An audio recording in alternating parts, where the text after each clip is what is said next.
Hello everyone, and welcome to the Gnomon School of Visual Effects, Games, and Animation. We're streaming live from Hollywood this afternoon for our awesome Anatomy Lab event. So thanks so much for joining us, both here on the stage and those of you watching online as well. We have another fantastic day of lectures and demos lined up for you, and as a very special treat, we have one of our awesome four-legged friends joining us today too. So I'm very, very, very excited for that. So our goal with our Anatomy Lab events is to introduce you to the art of depicting anatomically correct and believable 2D and 3D animal studies and creature designs through our series of sessions covering everything from gesture drawing to illustration and 3D sculpting. So we'll kick off momentarily with Andrea Adams, our Director of BFA here at Gnomon, along with Mollie Hogan right here from the Nature of Wild Works. And also with the most beautiful serval in the world, Boxer. So Andrea will be doing some live gesture illustration while Boxer prances beautifully on the stage for us. So very excited for that. From there, we'll be welcoming the very amazing Ayers to the stage for an inspiring look at his incredible daily zoo project, for which he's drawn an animal every day for over 11 years, which is amazing. And we'll get an awesome live demo from him too. And I believe there's going to be some audience participation for those who want to get involved. So lots of fun to come from that. And then we'll take a 30-minute break around 1 p.m. So Boxer will stick around during the intermission. So those of you that want to get a closer look and do some of your own sketching if you can, if you sit still.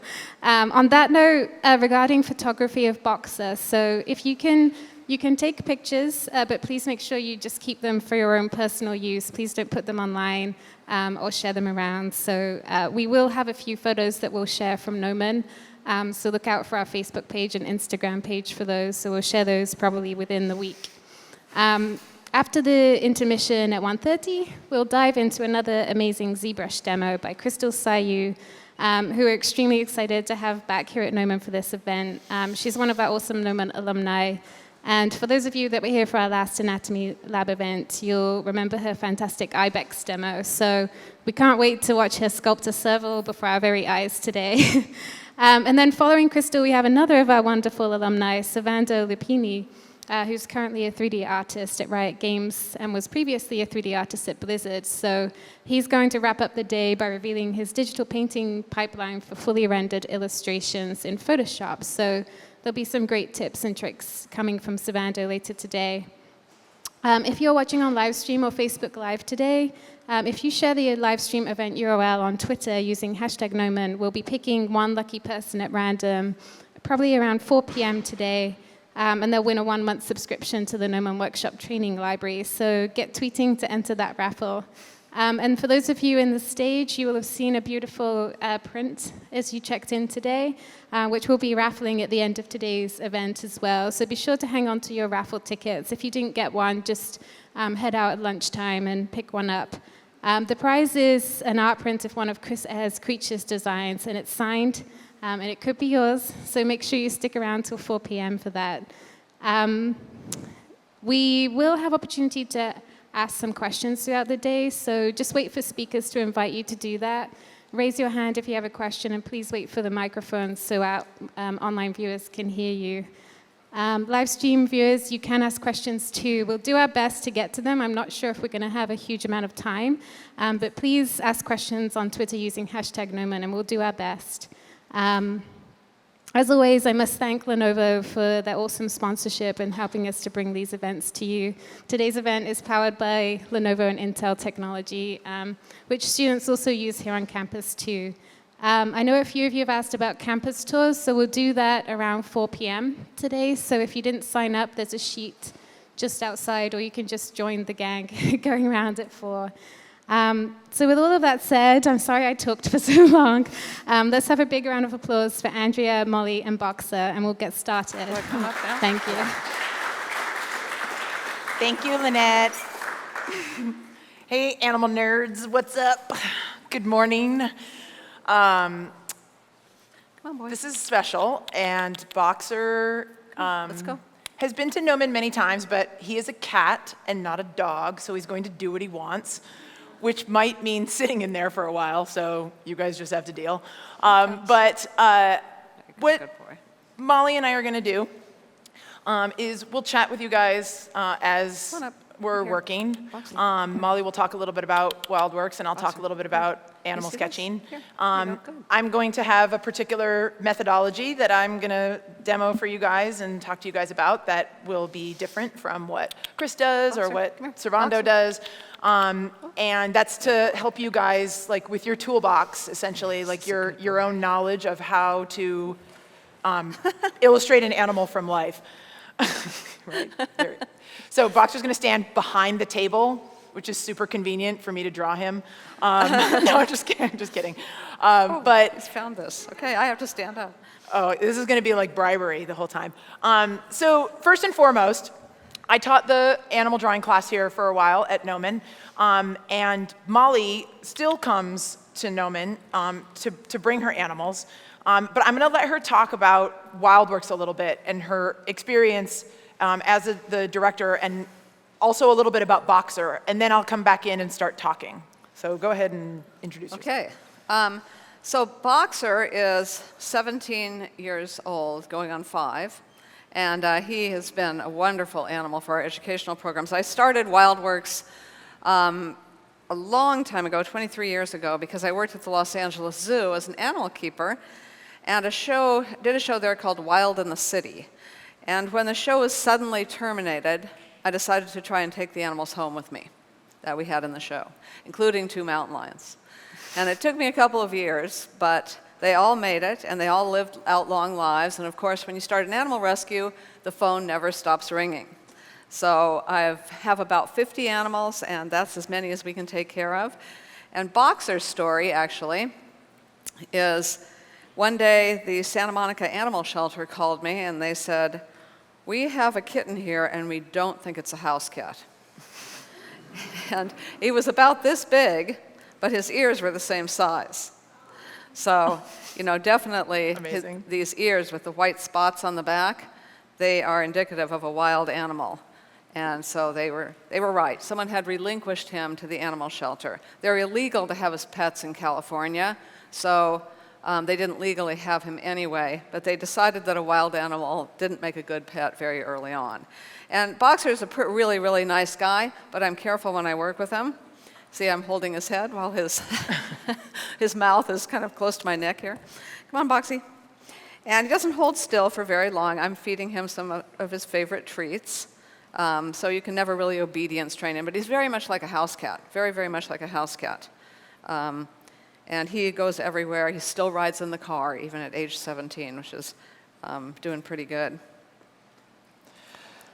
So Boxer is, as we've said multiple times now, is a serval, which is a particular kind of African cat. Maybe you can give us a little bit of like National Geographic on him?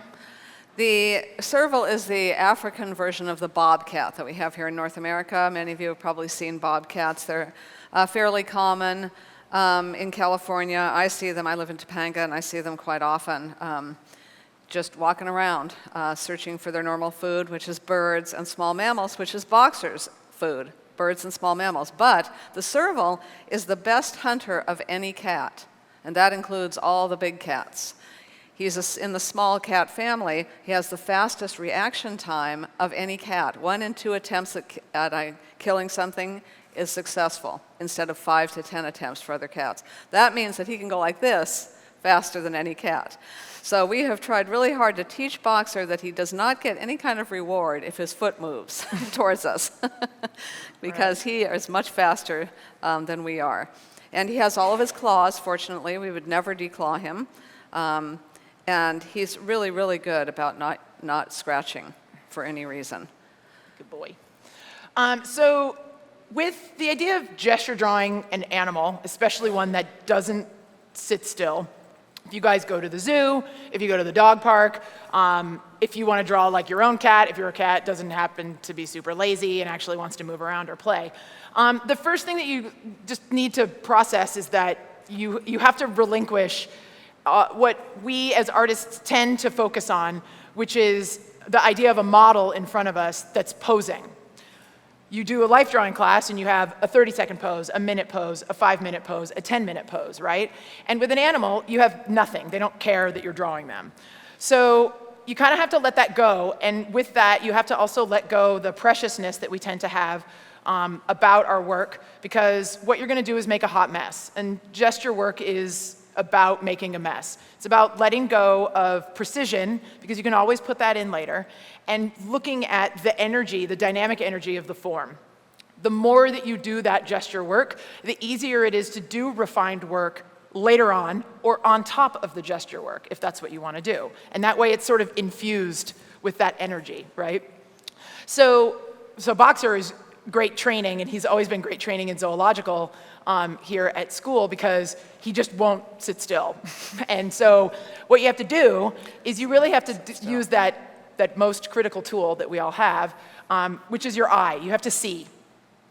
It doesn't really do anybody a lot of good to assume what this cat looks like, and then to just stare here and just draw. If I've drawn him many times, I can probably get a better sense of what he looks like, but I'm still not going to actually be accurate in a gestural sense, because Boxer's body is really different from most cats, if you guys notice. First of all, his tail is a different length, his head is a different shape, his neck is a different length. He's built like a Formula One car, so note that his hind is really, really ramped up, because he can jump, 10 feet? 10 feet. Straight in the air, right. So he doesn't look like a lion, he doesn't look like a house cat. And what that means is, in terms of seeing, I have to look back and forth as much as possible, even if it's frustrating, because every time I look at him, he's in a different position, right?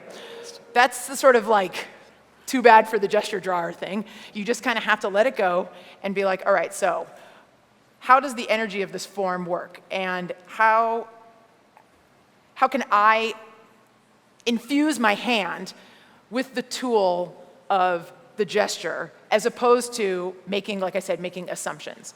So the more you do it, and the more you kind of don't stress about whether or not it's right, the easier it is as you work to kind of kick into that mode and just be like, okay, so the gesture work is going to be loose. How I always try and start is looking at the line of the spine. So with Boxer, he has a great spine. That's sort of a ridiculous thing to say, but it's true. And he has that cat butt that, kind of flows down, because the visual weight of the animal is in the hind, right?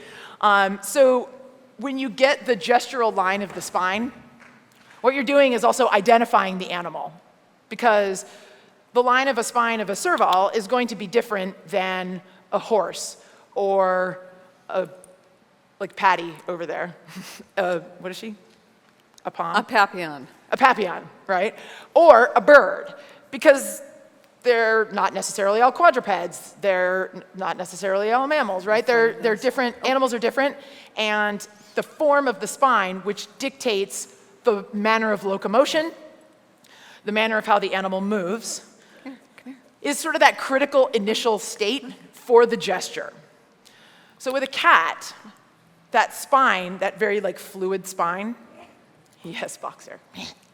That fluid spine is because the interstitial spaces between the vertebrae of a cat's spine are very wide.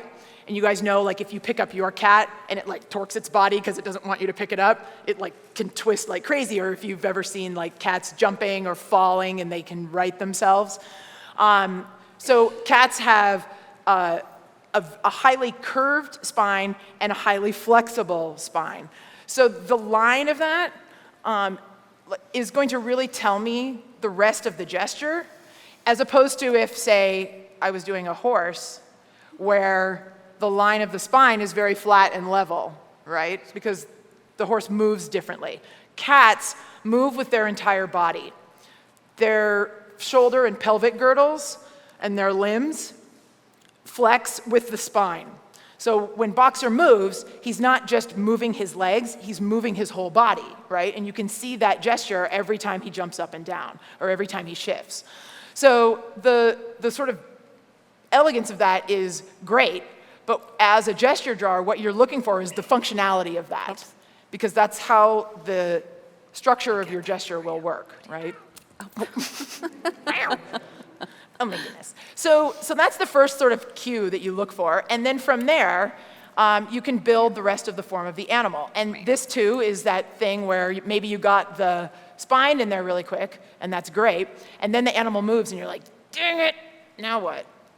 Well, just keep going. That's my greatest piece of advice that I can possibly give, is to just keep going, because even if the drawing is not perfect, what you're doing is still building, like I said, building that tool set so that when you do want to do something that is a very static illustration or something very specific or a sculpt, you already know what that form is going to be. You already know what the energy is going to feel like, right? And you can kind of recall that even if you don't have the animal in front of you. And that's why life drawing is critical, not only for human anatomy, but for animal anatomy as well. And those of you who are interested in animation, it's maybe even more critical because the moving gesture is something that ultimately translates into the moving form of animation, right? And the more that you know about how an animal moves, the more that you've watched an animal move. With Boxer, it's great because he's kind of awkward, right? He's kind of like, every time he hops up and down. He doesn't really know where to put his feet, or he splays his hind legs out, and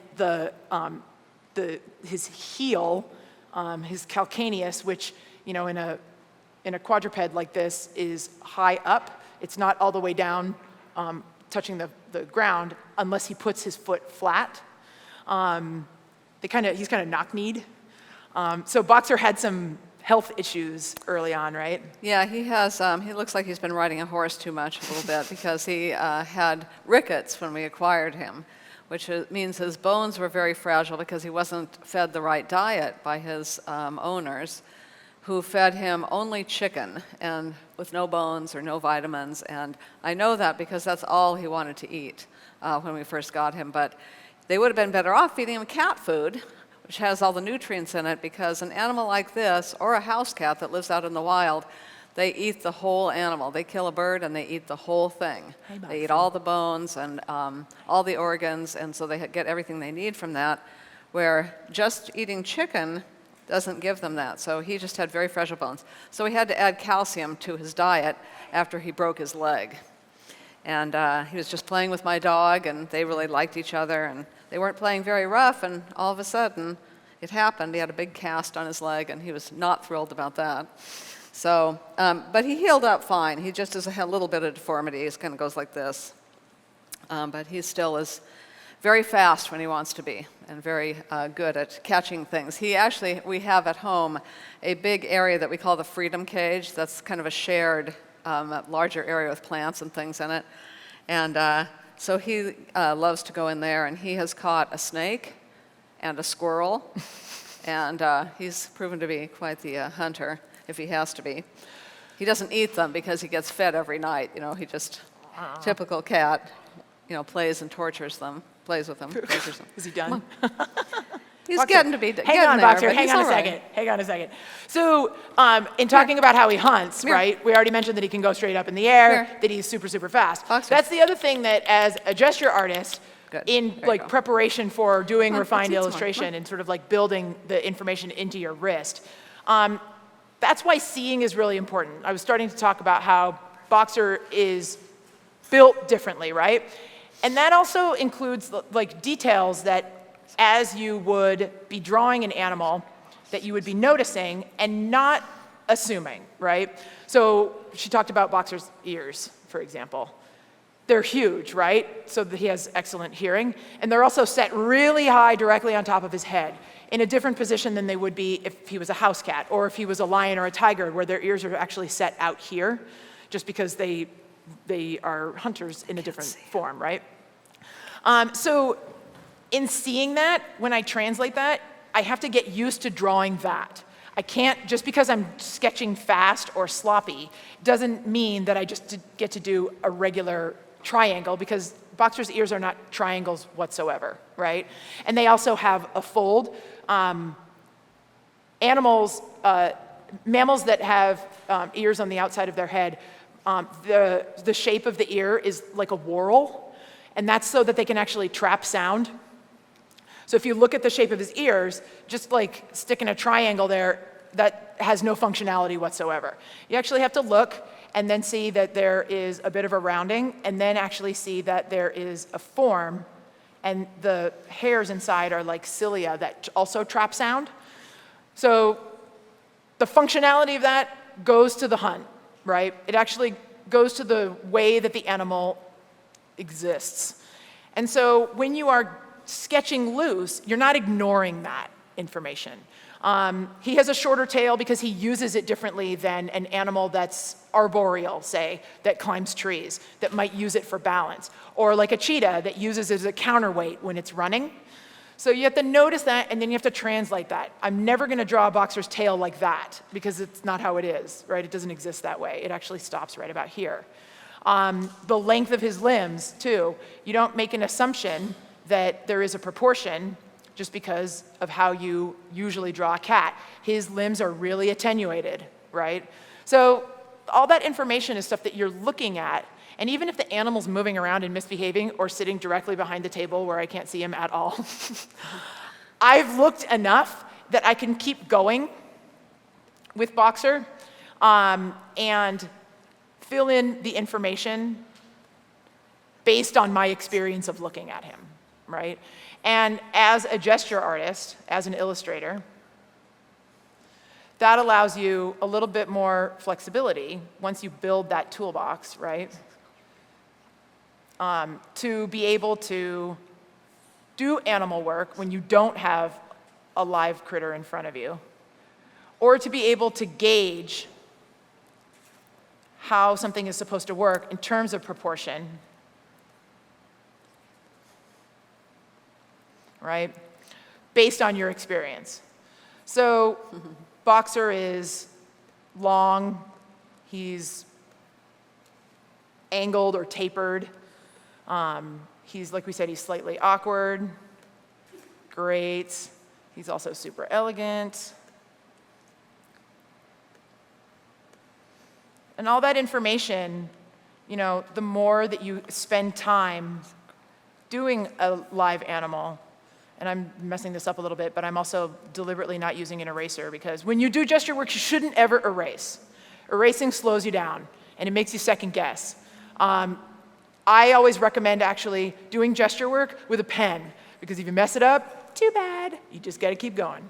And that helps train you away from like creating roadblocks over and over and over again by being like, wait, oh, dang it, I screwed that up. Let me erase it. And then you're like, wait, I did it again, blah. And that's not helping your method. You can do that when you illustrate. You can make 700,000 layers, and you can erase, and you can build, and you can erase and build again. And that's how that should work anyways. But with gesture work, it should be a fluid process where the mistakes are a critical part of moving forward through the animal, especially if the animal is also moving, right? So the more you do that work, you know, I always recommend you guys, like, go to the zoo. If you live in Los Angeles and you want to be a creature designer or a character artist or an illustrator, I highly recommend that you get a membership to the zoo. He's insisting now, so. He is. He's done. He's toe up. You get a membership to the zoo. I mean, it helps protect and those animals, right? You're actually working to save animals, whether or not you like zoos.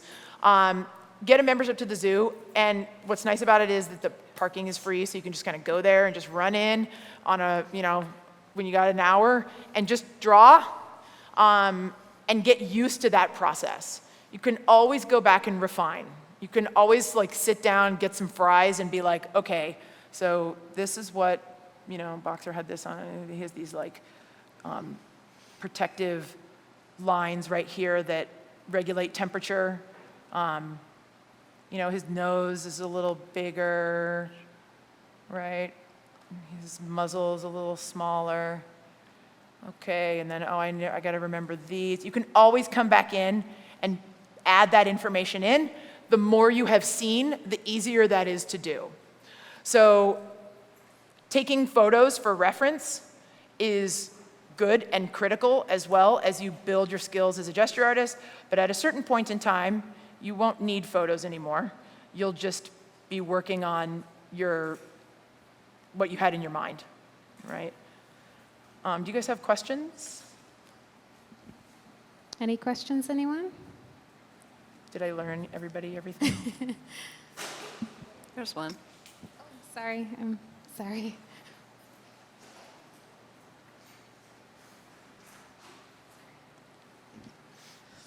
So when you're looking at your refining process, do you ever, sketch out and, do low opacity sketches and then come in with like a darker color? Do you try to use different layers? Kind of what does that look like in terms of your refinement process?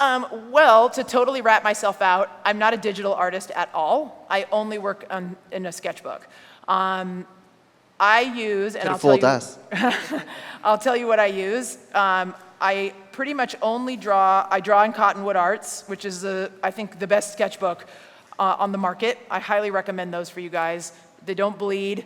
They're hardback. They open flat so you can work across the pages. It's a small company. I always like to support stuff like that. So I use Cottonwood Arts, and then I sketch either with a high-tech or with a Pentel Fude brush pen.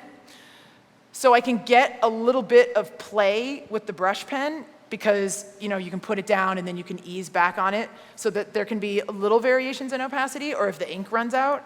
But I don't sketch with pencil so that I can't erase or won't be tempted to erase, essentially. And I don't sketch in Photoshop. I have an iPad, and so sometimes I try and mess around in Procreate, but it's really hard. It's really hard when you've been only doing something in a sketchbook for 40 years. But I would say, again, in terms of like initial process, I really don't recommend putting too many bells and whistles up there. I really recommend as simple as possible so you can just bomb through and move on. Bomb through and move on. Your pages, it should take 10 pages to even get like a rhythm going. 10 pages of hot mess. It's okay that it's messy. It's okay that it's misproportioned. It's okay that it looks bad. I know that like we're all art students and we all are hard on ourselves and we are like, oh my God, it's not perfect. But that's okay. It has to be okay, right? You can't always be perfect. So there you go. You're perfect to us, Andrea. Oh, stop it. That is really beautiful, by the way. Can you finish that for us later? Yes, I'll finish it. I'm Absolutely. going to hold you to that. I'll fix the proportions. So we're just about wrapped with Andrea's presentation now. We're going to switch over to Chris Ayers. So can we have a big round of applause for Andrea, Mollie, and Thanks, Boxer? guys. Thank you. Hey, Boxer. Cool. Thank you so much. Totally. So we'll just take a couple minutes to switch over. We'll keep the live stream going. Great.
Okay, so while Chris gets set up, can we have a round of applause for Chris Ayers, please?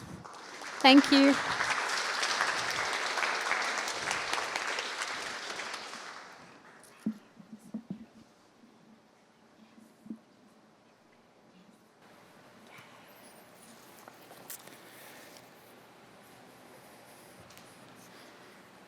Okay, are we good to go? Yes. All right, cool. Well, Welcome, everybody. Thank you to Gnomon and Lynette and Andrea and the whole team here for inviting me to be a part of this. I'm very excited to be here and to share a little bit about my story and my artwork with you guys. I'm going to first start out with a bit of a slideshow presentation, and it's a little bit less technical how-to. We'll do a little bit more of that. We'll get into some of that in the demo afterwards. But I'd just like to kind of show some of my work and tell you a little bit more about kind of my approach to art in general, I guess. So let's get going. As you heard, my name is Ayers. I'm many things: an artist, an author, an animal enthusiast, a son, a brother, a juggler, a practical jokester, a husband, a father. But one of the other ingredients of my recipe is cancer survivor. And my up-close and personal experience with cancer began on April Fool's Day in 2005, when I was diagnosed with acute myeloid leukemia, or AML, which is an aggressive form of blood cancer. And the ensuing roller coaster of physical, mental, emotional, and spiritual challenges left an indelible mark that will forever influence how I experience each new day. And so what I'd like to do this morning is share with you a bit of my story, show you some of my art, and talk about the powerful role that art and creativity played in my healing process. And specifically how that manifested itself in a project called The Daily Zoo, where I set out to draw one animal each day for a year. And because drawing every day, both for the Daily Zoo and for my work as a freelance character designer, requires a high volume flow of near constant inspiration, I'd like to invite you into the inner workings of my imagination and reveal some aspects of my creative process and sources of inspiration. And following the slideshow, I'll demonstrate my basic approach to designing stylized animals and creatures, and also take any questions that you guys have. First, though, I'd like to go back in time and briefly share some of my background to help you understand the choices that I made and the path that led me to being here on this stage at Gnomon. So I grew up in Minnesota, and from a very early age developed passions for animals,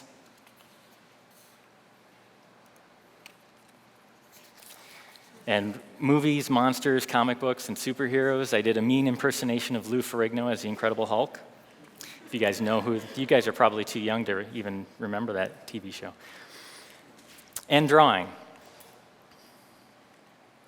And after studying art in college, I packed up my little Toyota Tercel to the ceiling and then moved out to Los Angeles.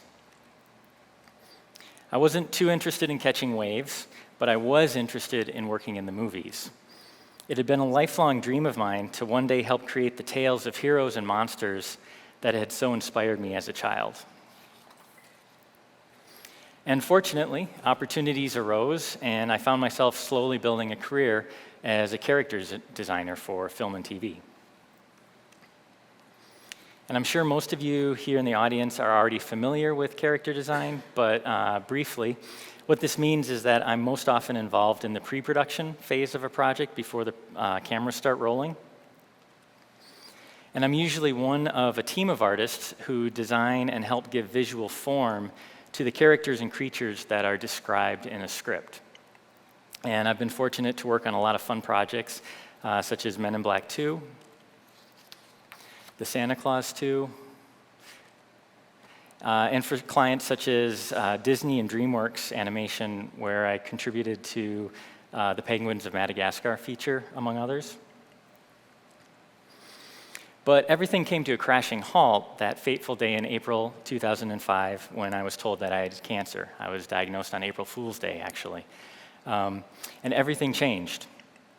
Priorities and focus shifted from monsters and aliens and things like trying to learn how to avoid LA's rush hour traffic to learning new vocabulary words like neutropenia and idarubicin hydrochloride, trying to find the best ways to combat the various side effects of chemo,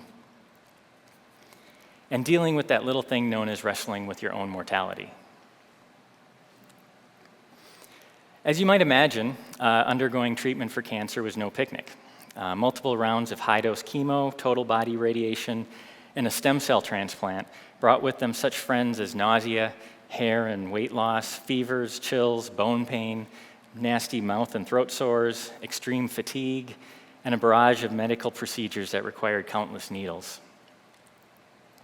But through it all, I tried to remain as positive as possible and not take things too seriously. Facing cancer was going to be hard enough, and if I were to give in to that despair and self-pity, I figured it would be that much harder. Not only for me, but also for the doctors, nurses, and certainly the loved ones around me. So with humor and hope, I tried my best to retain a bit of dignity and positive attitude through all the needle pokes, vomiting, and other side effects, and the fear that this might very well be the end for me. But fortunately, things went as hoped. The treatments worked, my transplant took, and I achieved remission. The hair even grew back. And then on the one-year anniversary of my diagnosis, as my treatment and physical recovery were mostly resolved, I began another journey, this time a journey of healing my soul. I chose to combine two of my lifelong passions, drawing and art, or animals and art, and gave myself the goal of drawing an animal a day for a year. Cancer taught me just how unpredictable life can be, and it reminded me in a not so subtle way just how precious each day is. I wanted to celebrate the gift of each healthy day by making time to do something that I love to do. So thus, the Daily Zoo, Keeping the Doctor at Bay with a Drawing a Day, was born. Some days were quick pencil sketches, just a few minutes. Some days when I had more time and energy, and perhaps a bit more story to tell, the drawings became more elaborate. Some days I drew in a more realistic style. Most days I did not. But step by step, animal by animal, I was able to further process how my experience with cancer had affected me. I was now able to explore emotions and avenues of thought that I could not have done while undergoing treatment, mainly because I had lacked the necessary physical energy and mental focus at the time.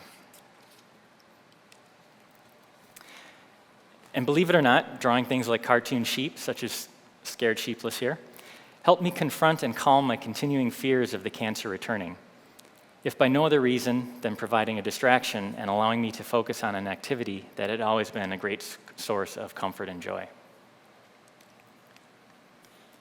And on day 365, I reached my initial goal.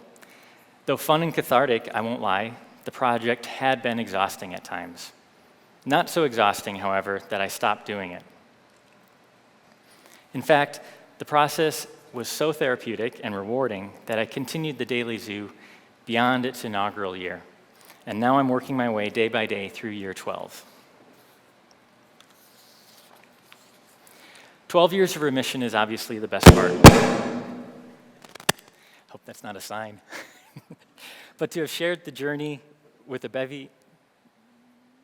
Can you still hear me? Yeah? Okay. But to have shared the journey with a bevy of furry, feathered, and finned friends, not to mention real-life flesh and blood friends, family members, and my wife and son, has been more than I could have asked for. During my experience with cancer, I was fortunate to have been surrounded by a vigilant medical staff and a strong network of loving and supportive friends, family members, colleagues, coworkers, and even a few complete strangers. Is it cool if we quickly swap your microphone, your Sure. headset? Okay. Yep. Sorry, guys. Time just out. a couple seconds.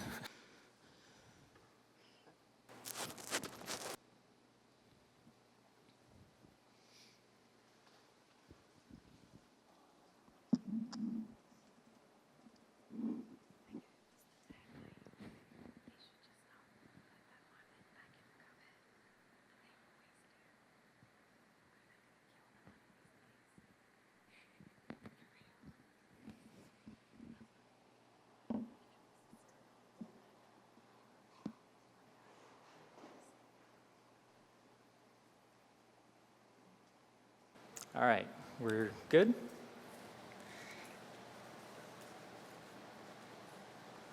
Okay, so though there were some aspects of my situation that I had to confront solely by myself, overall it felt as if I was part of a team and that I wasn't facing cancer alone. It felt like everyone who was accompanying me on this journey, either at my bedside or from afar, we were all in this together. And while I tried to take care of myself as best that I could during treatment, I also hoped that my caregivers were doing the same thing for themselves.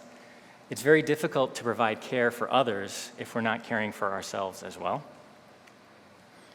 And certainly we've all heard of ways to take care of ourselves, to help us be sustainable human beings. We all know the importance of getting enough sleep, though as students you probably find that challenging.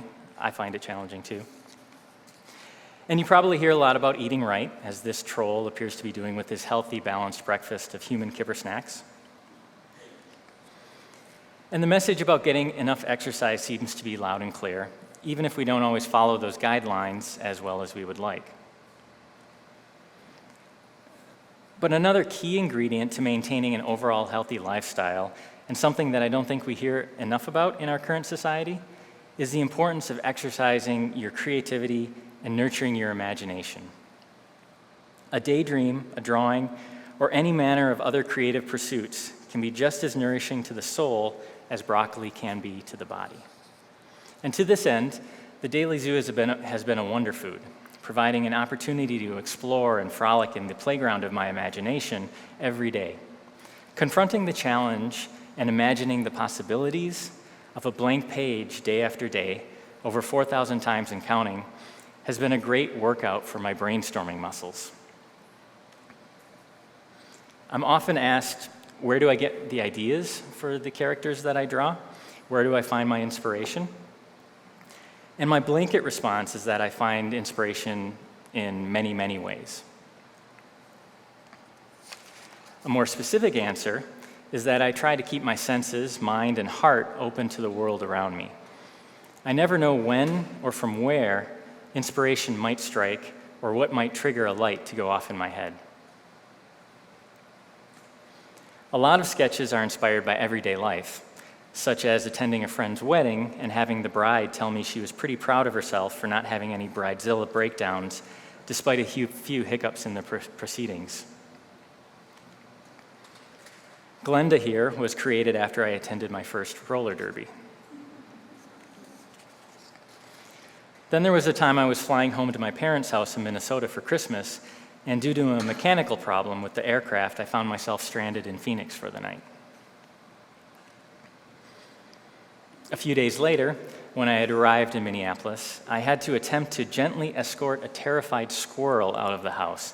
He had fallen down the chimney, and the sooty paw prints that he had left across the furniture provided more than enough inspiration for when it came time to put pencil to paper that day. And many of you can probably relate to this one. It's pretty self-explanatory. Some drawings are inspired by big events, big life events, such as getting married. This sponge, for instance, was drawn on the day after my wife and I got married, and it was the only animal that I felt could come close to representing what we were feeling. After the previous day's events, we actually got married at a zoo, believe it or not. We were completely saturated with love from family and friends, filled with rich memories of the celebration. It was so much goodness that I couldn't soak up anymore. And I found inspiration on days when I'm feeling quite the opposite as well. On day 2,927, I was dealing with a brutal head cold that was draining both my energy and my sinuses. Right before sitting down to do the day's sketch, I forcefully blew my nose, and thus the idea for the snotweiler came into being. And one of the most recent and greatest sources of inspiration, as well as one of the greatest sources of exhaustion for me these days, is being a father. This one was done on the day that my wife and I met with a fertility doctor and decided to try to start a family through in vitro fertilization. I was excited and thrilled to be taking this step, but there was also a tiny voice saying, "What have you gotten yourself into?"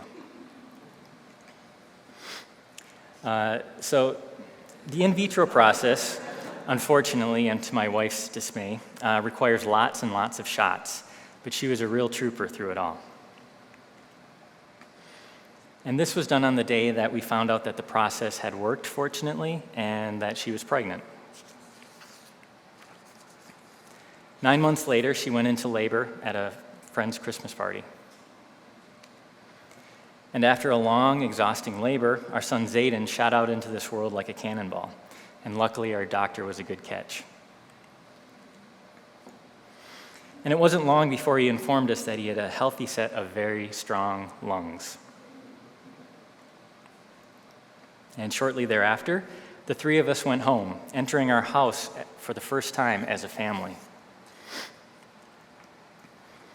And that first night, spent at home as newly appointed parents, removed from the comfort of knowing that a nurse or a doctor was only a few steps away, was pretty tough, but we made it. This is another family portrait drawn 5 days after Zayden was born, and we were already hopelessly in love. Overall, I try to stay curious about the world and retain that sense of wonder that is so strong in us as children. And speaking of children, they can be a great source of inspiration, mainly because their unfettered imaginations have yet to be hamstrung by the weight of adult logic and reason. And on this day, we were visiting some good friends of ours, and their 5-year-old daughter, Isabella, drew me a picture of a horse who just happened to be wearing lipstick. And her older brother soon pointed out that horses don't wear lipstick. And I told him that all the horses that I've seen wear lipstick, and I applauded Isabella's creativity. Plus, a horse with lipstick just seemed like a fun thing to draw. And it was, as I found out later that day. Isabella had the right idea. I also believe that finding inspiration is not a passive activity. If you're waiting for inspiration to strike, I hope you're comfortable because it could be a very long wait.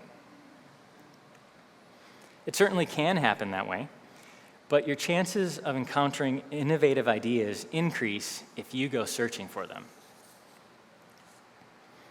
And for me, this means things like reading books, looking at art, spending time in nature or with my family, people watching at a sidewalk cafe, or, yes, going to a zoo.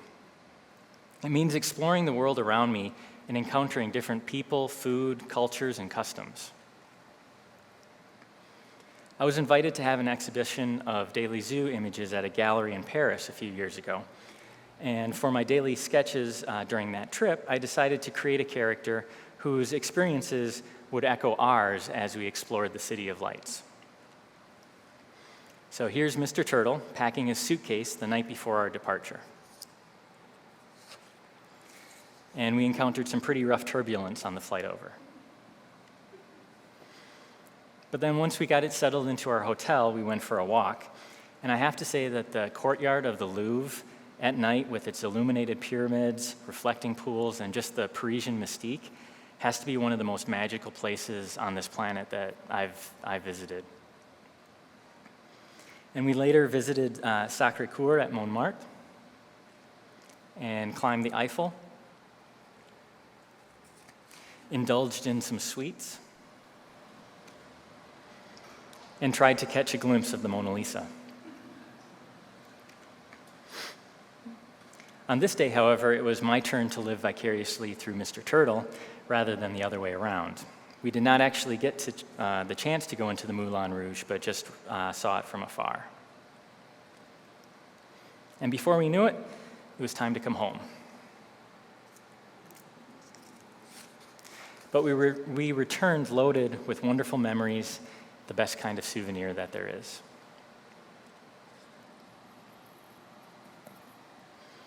I also find inspiration in the people around me, both those I know well and complete strangers who I may only see for a split second. People can be very colorful characters, whether it's meeting someone on the bus or a neighbor watering her garden, or a friend of a friend who just happens to have a really fantastic hairdo.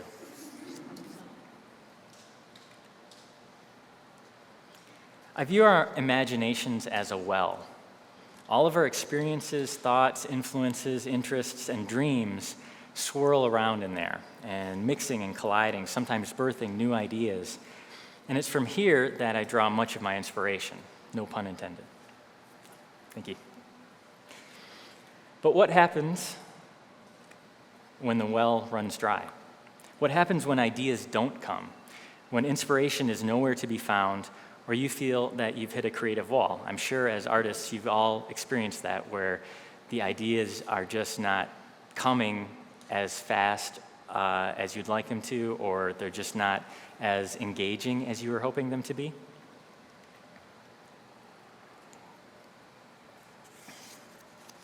And there's certainly been days when I've been doing the Daily Zoo where an idea or even a little bit of inspiration has proved elusive.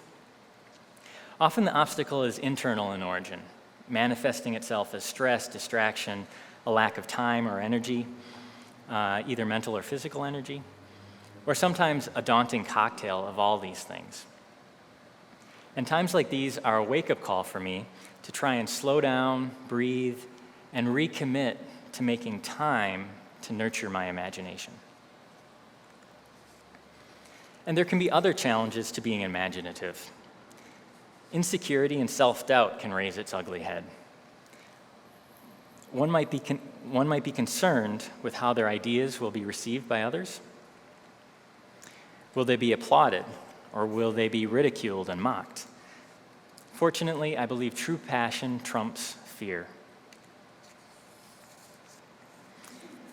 And it requires courage to be innovative. You need to have cojones to be an explorer, whether you're exploring the deepest depths of the ocean, soaring among the stars, chasing a cure for cancer, or simply asking questions that have never been asked before. If dreaming the impossible were easy, everyone would be doing it, right? So I've got a handful of techniques that I use to combat creative block and jumpstart my imagination. While they mostly deal with visual design and storytelling, I believe that many of the principles behind them are universal and can be applied in many problem-solving situations. So the simplest activity is what I call a squiggle exercise, and a lot of you have probably already done this. I first make a random squiggle mark on the paper, sometimes even with my eyes closed. Then I try to see something in that mark, whether it's a nose, an eye, a horny toad playing the tuba, or whatever, and create a character once my imagination has been ignited. And there's no right or wrong way to go about doing this. In fact, in every squiggle, there's a potential for a great number of different directions to pursue. For example, on this one, I took the random squiggle in the middle of the page and used it to create 3 very different characters. I also have my trusty Brainstorm Bag, which is just a simple Ziploc bag filled with scraps of paper. And on each scrap, I've written a name of an animal or a verb or an adjective or an occupation. And when a blank page is staring me in the face and my imagination is being uncooperative, I'll plunge my hand into the Brainstorm Bag and pull out a few scraps at random. I then try to create a character based on the words that were selected. And that was the process that brought this tuxedo-wearing warthog to life, as well as this turkey king. And what I like about both the squiggles exercise and the Brainstorm Bag is that it removes some of the pressure of having to come up with the great idea. You work with what you've got. And sometimes a little nudge is all that your imagination needs to keep going. And through exercising my imagination over the years, I've developed a sort of filter that I can use when viewing the world around me. It's kind of akin to rose-colored glasses, but instead of seeing things in shades of pink, I see blenders as frogs, oil stains on the sidewalk as stilt-legged monsters, and fish as apes. This gorilla, believe it or not, was inspired by a photograph of a tropical fish. You can kind of see where the spots on the dorsal fin kind of resemble the nostrils, and the bulges of the eye down below kind of gave me the idea of putting the lips down there. And it was so much fun and yielded such interesting results that I tried it again the next day. My high school Spanish teacher had a favorite saying, "Some people look but don't see."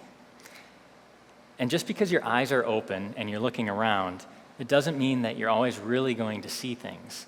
Try to learn to see with your imagination and not just your eyes. And while thinking outside the box is generally a great practice, sometimes it can be productive to think within the box. Sometimes constraints and limited resources can be just what you need to have innovation occur.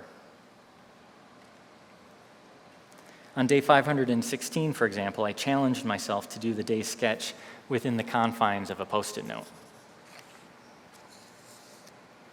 And sometimes a lack of inspiration or creative block will leave me feeling very frustrated and agitated. I'm sure all of you can relate.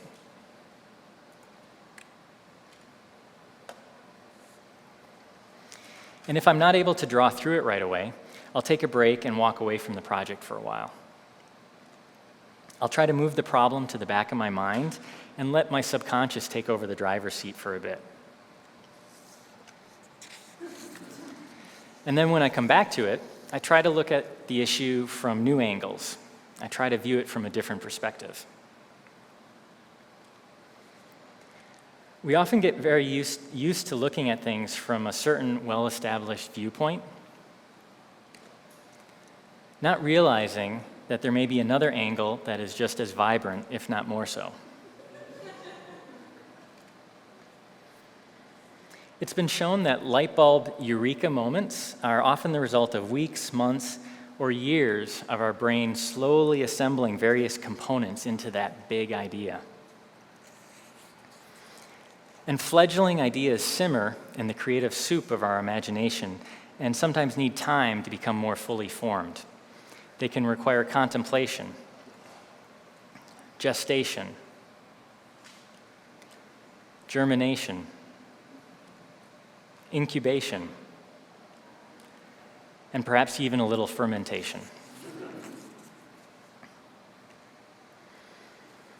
I also rely on various techniques to help me get out of my comfort zone and approach character design from new angles.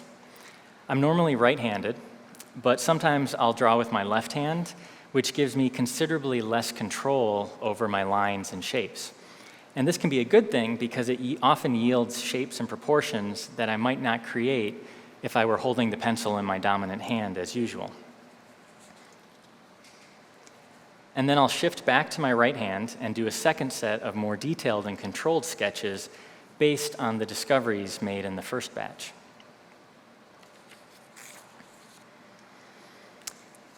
I will explore creating images in different styles and different visual styles using different tools or using the same tools but in a different way. It's always good to keep playing and trying new things. All three of these images were created digitally using various tools and techniques, but I also really like drawing with traditional media. And when I design an animal character, I usually start by studying the source material and identifying the creature's iconic features. What makes a shark, for example. Then I can start to push and pull those shapes around while still retaining the essence of that particular animal. And character design is basically playing around with shapes. My view is that if you can draw a circle, a square, and a triangle, with practice and time, you can draw anything. All of my characters, no matter how complex or how simple they may appear, are built out of basic shapes. And once you start thinking in terms of shapes as building blocks, you can arrange them in virtually unlimited combinations by warping them, squashing and stretching them, and varying their proportions and relationships to one another, which can in turn, and with practice, lead to a wide cast of characters limited only by the reaches of your imagination. Now, I mentioned practice because it's an important part of innovation. To really give an idea legs, we need to have the skills to execute it or communicate it to others who can execute it. And it takes time and a great deal of hard work to develop these skills. Unfortunately, there's no shortcuts. But if you're passionate about your ideas, it doesn't always feel like work. So I hope you can see that there's no one great source for inspiration. It can come from virtually anywhere as long as you look for it and are open to receiving it. Doing the zoo, as I sometimes refer to it, has reinforced to me the importance and value of exercising, exploring, and nurturing our creativity. And this is what I strongly encourage all of you to do if you're not doing it already. My guess is that you guys in the audience probably are already doing it, which is great. But discover or rediscover your passions. What do you get excited about? What brings you joy? What brings music to your soul? And make time for those passions.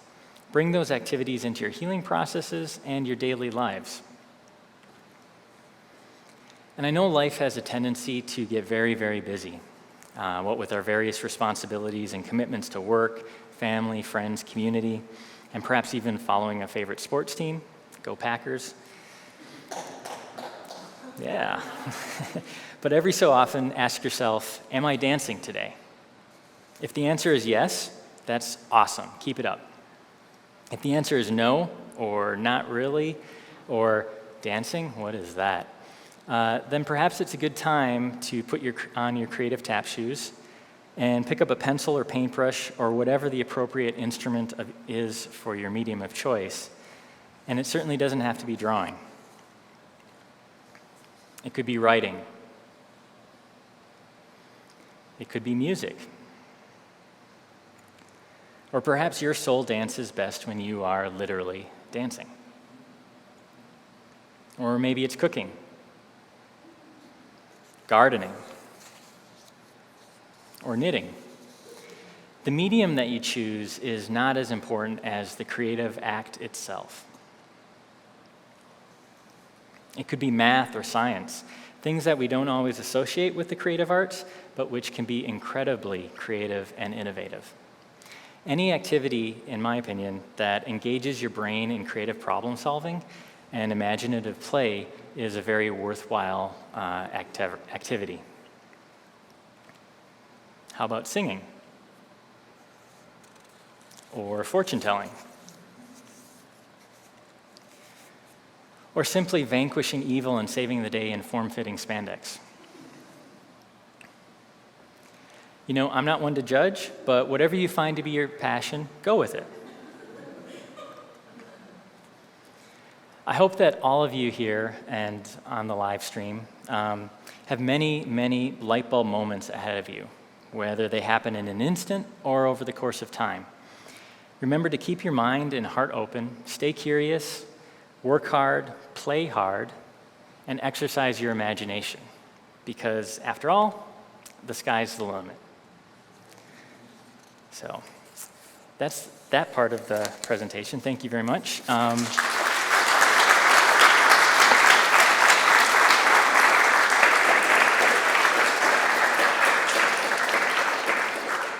Thank you. Does anyone have any questions at this stage?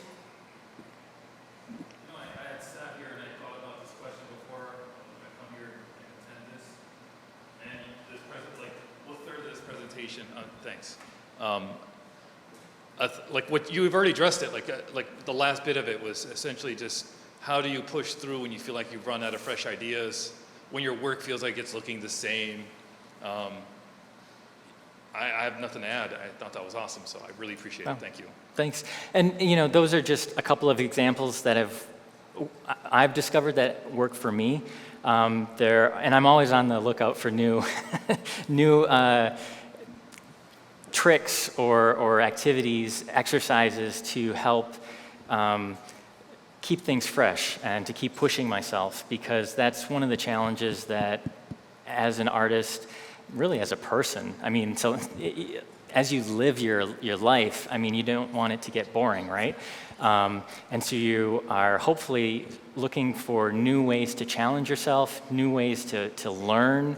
You know, even though I haven't been in school for many, many years, I still try to learn every day and learn something new to help improve my art, to help improve my you know, just expand my experience of living on this planet. And so, yeah, the more that you can do to recognize, as an artist specifically, the more you can do to recognize the patterns that you tend to fall back on. It's great to practice and to establish a set of tools, or if you're a character designer, you know, establish a set of shapes and shape combinations and poses and expressions, and you kind of build up those that library in your head. And that's great that you can tap into those and use those over and over again. But also, you want to keep adding new, fresh stuff into the mix to keep your work interesting and to keep it fun as well. You know, I get tired of drawing. If I were to draw the same elephant over and over and over again, I'd go crazy. I'd always, every time I revisit the same subject matter, like an elephant, for example, I try to bring something new to it. I try to push myself a little bit further. I try to draw it using a different combination of shapes, try to stretch it a little bit differently, try to draw it in a different style, or try to draw it as a different type of character. So, great question. I think there was one over here, maybe? I was going to say, your wife is a stack of books. My wife is a stack of books. No. Sometimes she seems, no, I'm kidding.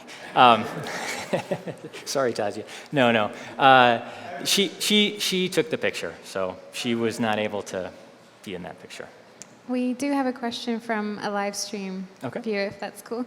So Sean on live stream would like to know if you have any advice on how an artist can find their own style. How an artist can find their own style. It's difficult for me to answer that because I don't know that I've found my own style yet to begin with. As you can see from the images that I showed you, I like to draw in a lot of different styles. Sometimes it's, you know, I'm fascinated with really simplifying an animal and kind of trying to distill it to very graphic, flat shapes. That can be a fun exercise, and to still have it read as like a platypus without, you know, a good exercise to do is to take an animal and see how much you can reduce it into and still show it to somebody and they still know, oh yeah, that's a platypus. And so the thing with style, I think just try a lot of things out. Try drawing in different styles. And if there's a certain way that just feels more exciting to you, focus on that, because it's whenever you encounter the challenges of not knowing what to draw or being stumped by that blank page or the drawing's not kind of working out, it's going to be easier to work through that and to keep going and to grab another sheet of paper and another and another. And to try and solve that problem if you're excited about it, if you're having fun.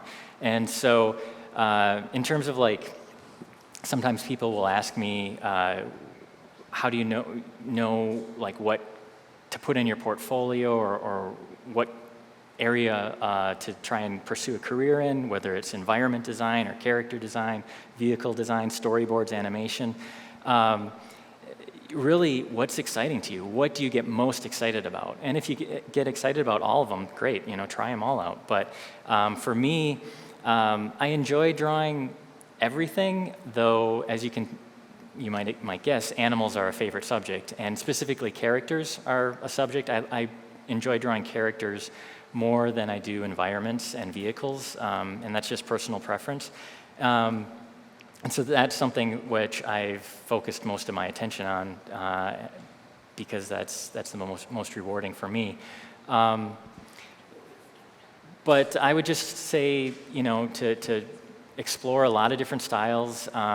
There's no harm in copying other artists' work as an exercise to try and understand really kind of what they're doing.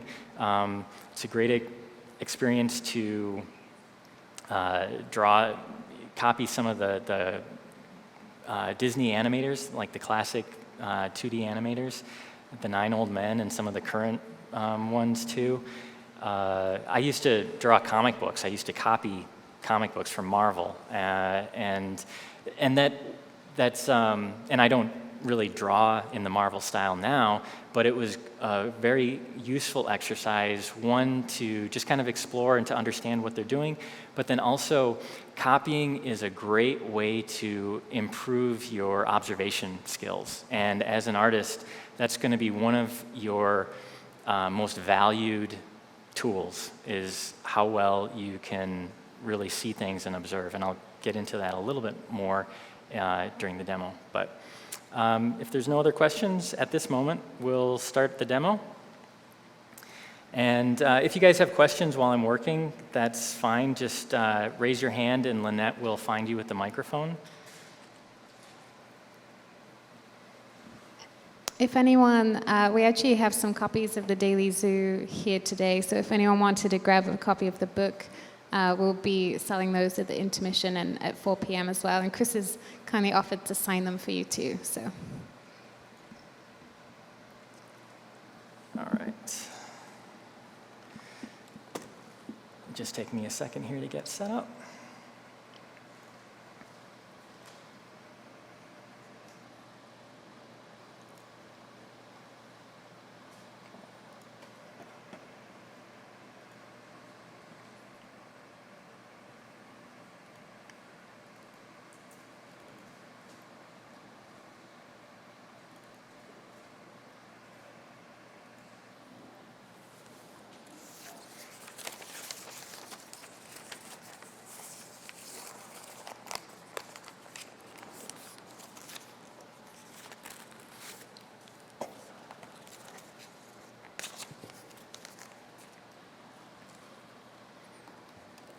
And I realize I forgot when I draw at home on my Cintiq, I channel Michael Jackson and I wear one white glove on my hand, on my drawing hand. It's just a cotton glove that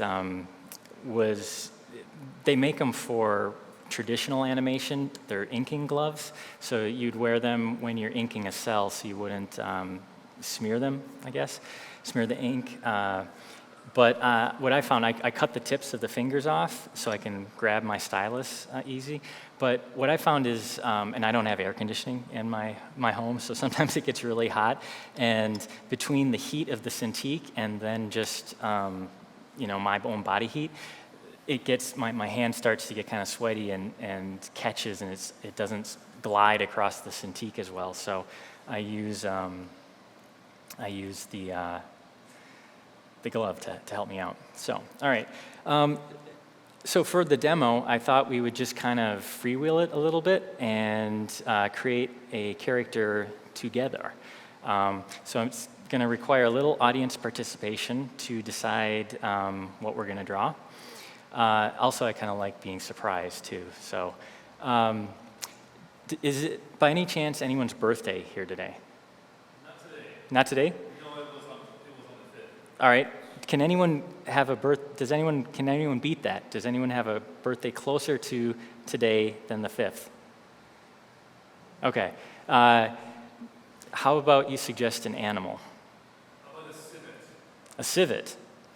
All right. Okay. This is the chance I take when when I don't do the prepared thing. Okay. Cool. We'll do a civet. So one of the first things, and so we've got about 40 minutes here. I'm going to do, this is going to be kind of short and messy, but hopefully it'll give you a basic insight into kind of my basic approach to some character design. And I'll go into some other steps. I won't necessarily do them to the extent that I might do on a project for a client, but I'll at least kind of touch on them. So one of the first things that is helpful to do is to gather reference material. And to that end, just want to share a few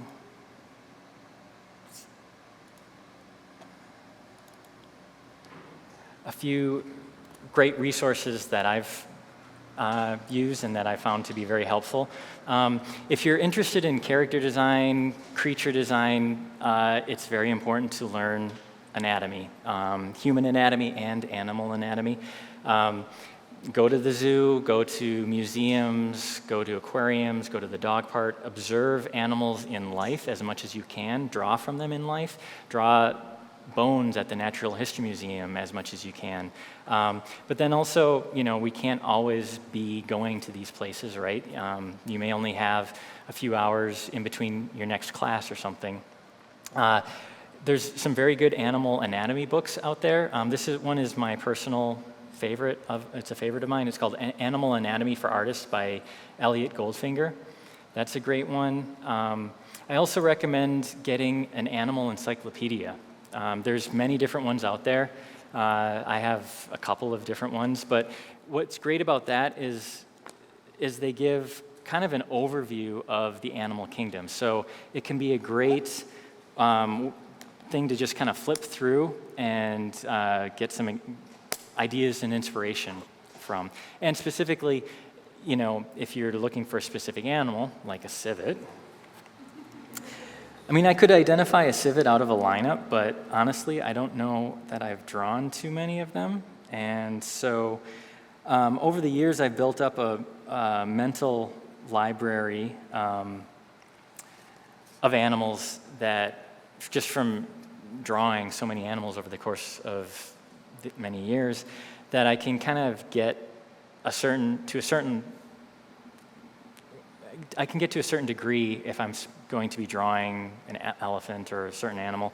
But then if I need to draw in a more realistic style, I need to usually pull out the photo reference or go to the zoo, just because it can, it helps to really refresh my memory with some of those details. All right, so civet.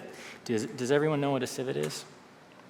It is an arboreal hunter, native to Africa and Asia, and they kind of look like a weasel crossed with a cat, crossed with a fox.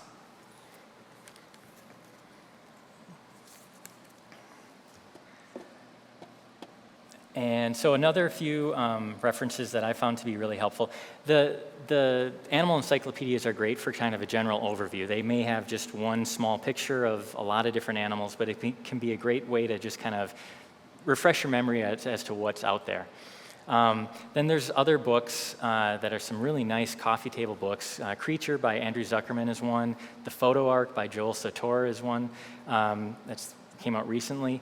But these types of books, and there's other ones too, just have some really beautiful photography of animals. And what I like specifically about these two is that the animals were photographed in a studio setting, so you have really nice light. You usually see the entire animal. Their feet aren't hidden by grass, or it's not peering through a bush or anything. And so you can, and some of the photographs are extremely close and large, so you can see like the individual feathers that are coming out of a macaw's, the flesh around its eyes. If you think of like a blue and scarlet macaw, they've got that white patch of flesh around the eyes, and then they have these black kind of lines. And I never knew that those are actually tiny, tiny feathers until I saw a close-up picture in one of these books. So, good reference material is key.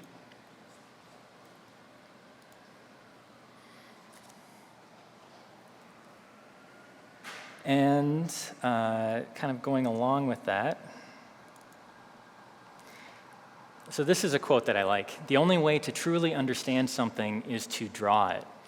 And I think there's there's a lot of truth to that.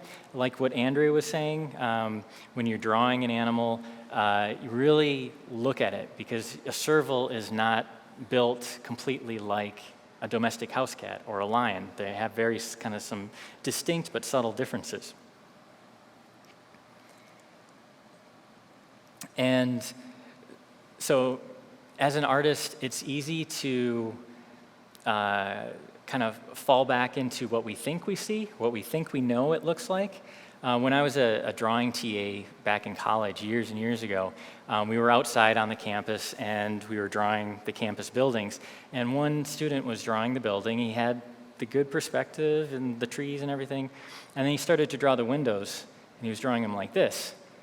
And he said, yeah, something's not right. It's just, but he couldn't see that he wasn't drawing the windows in perspective. He was drawing, he kind of got a little lazy there, and he knew he was drawing what he thought a window looked like. He was drawing a window like his brain was telling it's square, or rectangular, and it has, the panes separating it. But then he was seeing the perspective of the building, but then wasn't seeing the perspective of the windows. So that's an important thing to remember.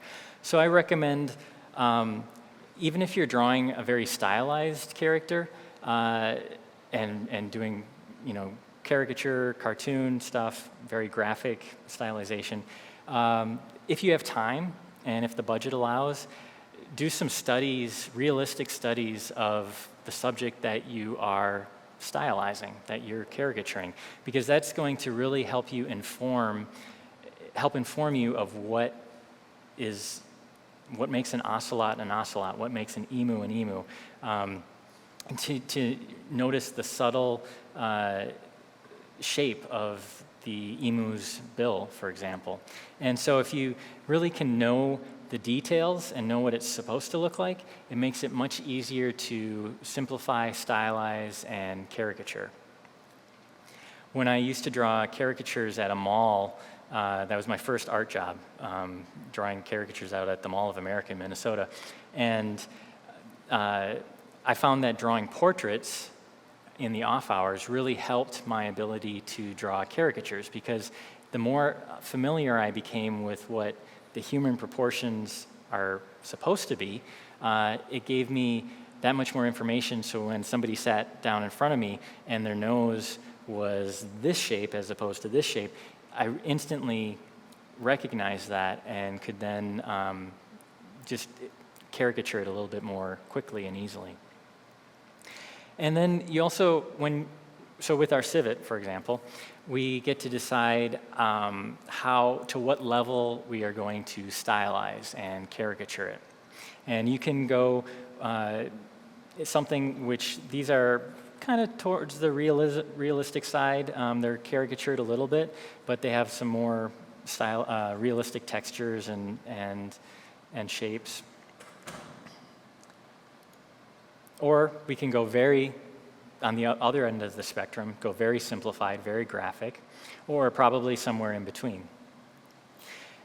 Or you can go completely minimalist, but I don't think you guys want to see me just draw a couple black splotches on the paper and call it done. So we'll try to do something a little bit more elaborate than this. But oftentimes, as like a freelance artist, or if you're working in-house for a studio, you're not going to get to dictate the level of stylization. That's going to be dictated by the director or by the project itself. And so you can kind of conform to that. But with today's assignment, we get to have that freedom. But I think we'll go somewhere kind of in between. All right. Okay, so the next thing that I'll kind of start to do after I grab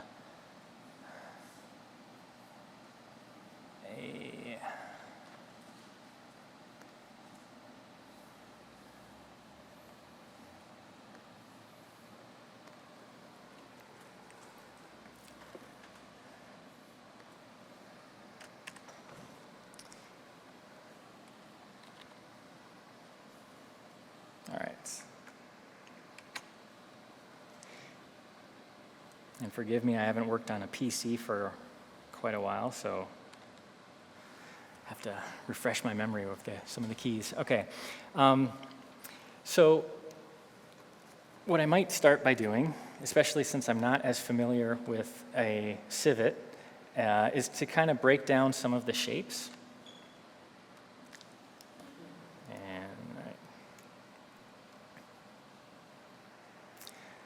Okay, so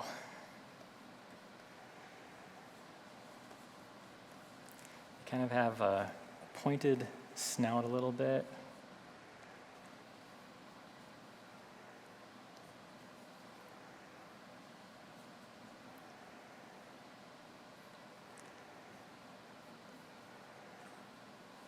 You have a long neck.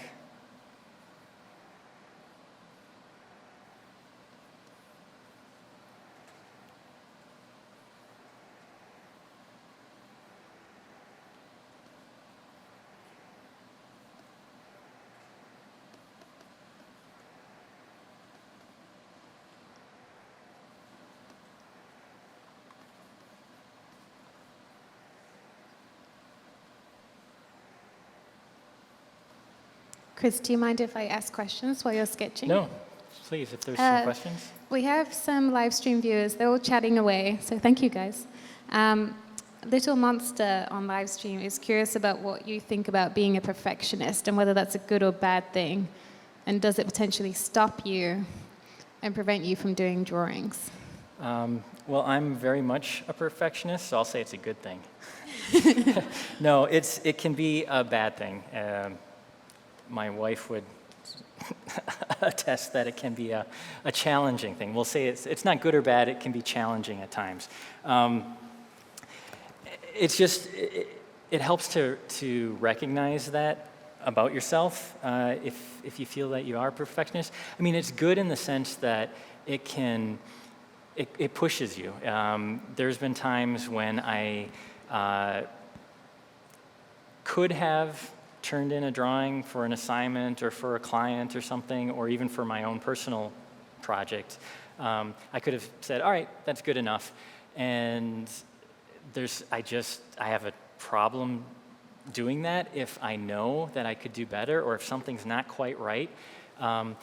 Unless it's an absolute deadline, usually I will take another crack at it or try to tweak it a little bit. And in my opinion, that can really elevate your work beyond some of your peers who wouldn't necessarily take that extra mile to do that. It can be challenging and detrimental sometimes because it can interfere with your sleep. It can interfere with your eating habits. You got to take care of yourself. And you also, you do need to get things done, right? You do need to turn in your assignments on time. I'm sure, Gnomon, your instructors would appreciate me saying that. And as a teacher, when I've taught in the past, yes, you appreciate getting things done on time because it's good practice for when you get out into the real world in a job. Oftentimes deadlines are deadlines, and they have greater consequences for in the real world for a project than they do for an assignment, where your grade gets docked a little bit, or there's not a production company that is waiting to model your design in order to keep the whole multi-million-dollar movie on budget and on schedule. Whereas if it's a homework assignment and it's a day late, all right, it really only kind of affects maybe you and perhaps your classmates. So, yes, it's good to try to find that balance between having setting high standards for yourself, but then also kind of knowing when enough is enough, and to know that if you don't slay the dragon today, maybe you can do it tomorrow. Maybe you can do it with the next drawing. And that's the thing too, you don't want to get so focused on necessarily one drawing, especially if it's not kind of turning out the way you want it to be, that it becomes paralyzing at that, and that it prevents you from going on to another drawing. Because then that's where it can really kind of start to interfere with your process and potentially your career and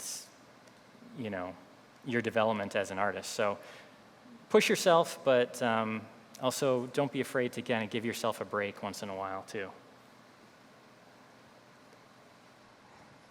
All right, so this is kind of basically what I'm seeing as, and why aren't we, there we go. Kind of basically what we're seeing a civet as. And they have very distinct patterns of some spots and some stripes. And this can be a good exercise too, even if you don't have time to do like kind of real detailed studies of your subject matter before needing to kind of get into the design phase, is to even just kind of do a basic shape breakdown and kind of identify some of the shapes. We've got kind of this longer, elongated, sausage-like body, and a little bit of the neck.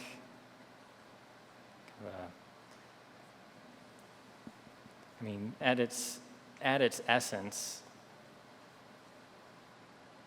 this is kind of what we're dealing with.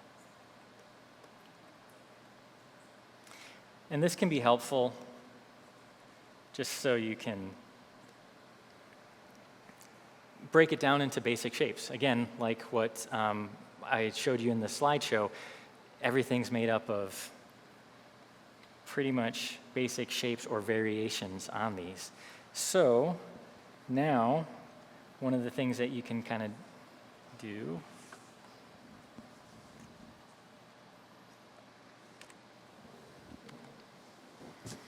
is, well, I should also mention that one of the key aspects, I think, to successful character design is story. Who is this character? What is this character's role in the story that you are trying to tell, or that you're being hired to help realize and tell? And that is going to dictate so many of your design directions. So we don't have a story yet. We need to come up with a little bit of a story. So how about somebody raise your hand? Yes, okay. So, I'm sorry? Exhausted? Okay, exhausted. Civet.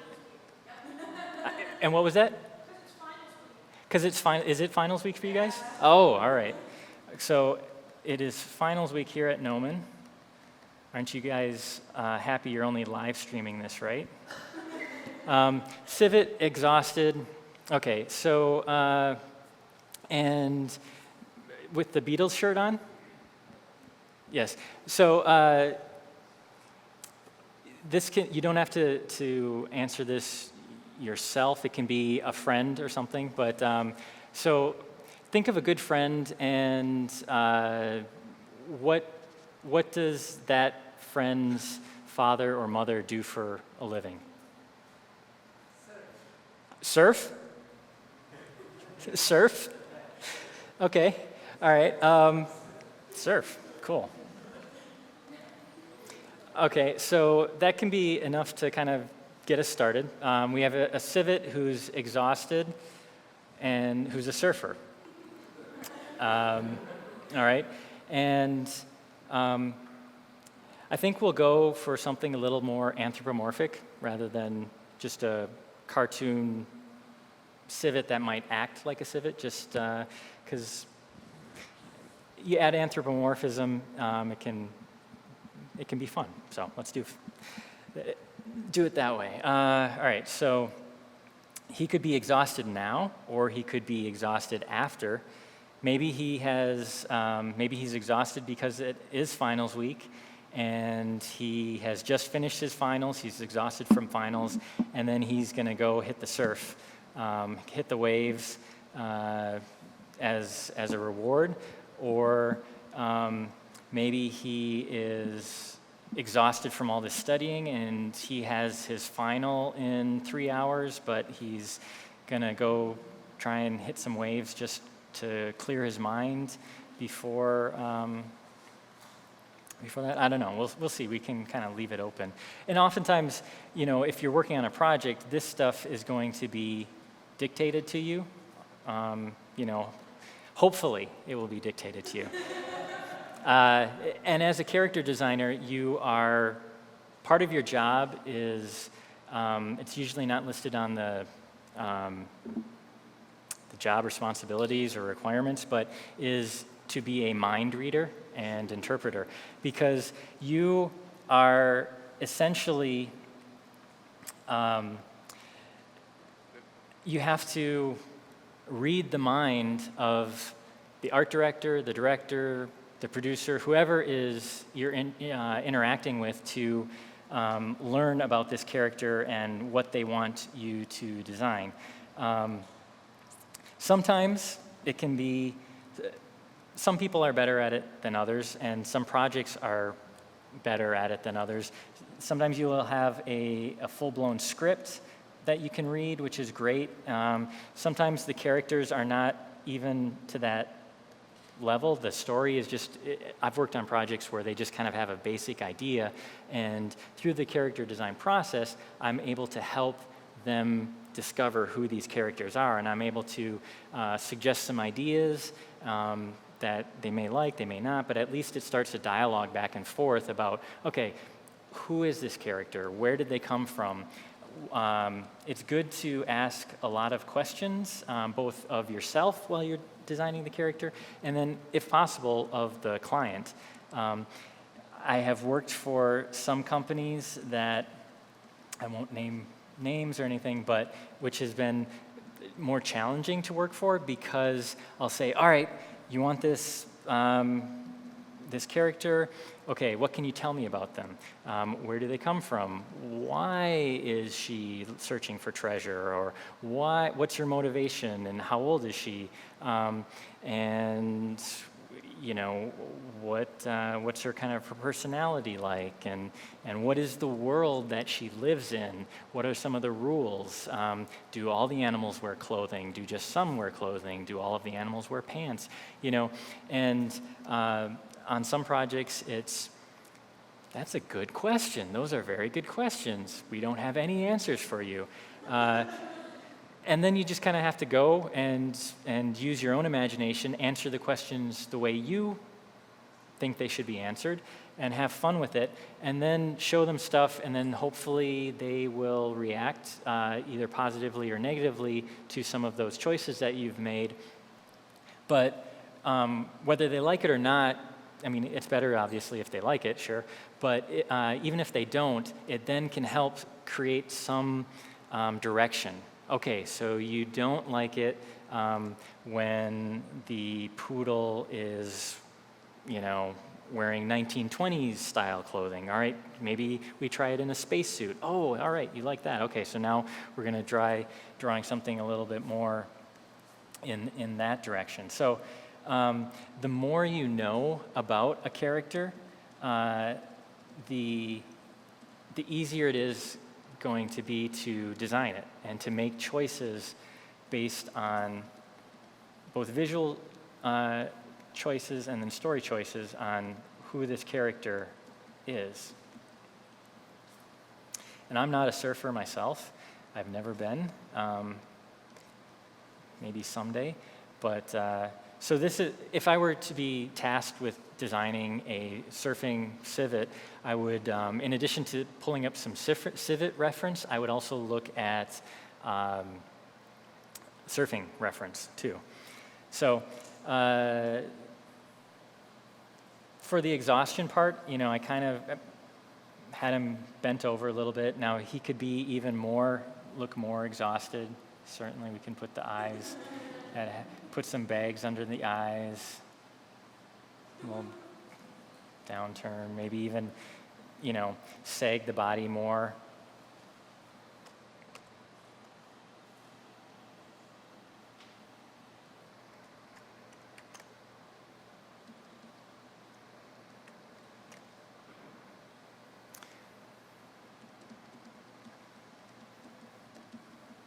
Whoa.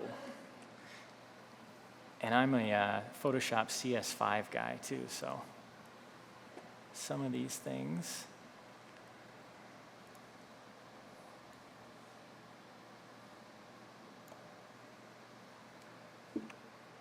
There we go, all right. No.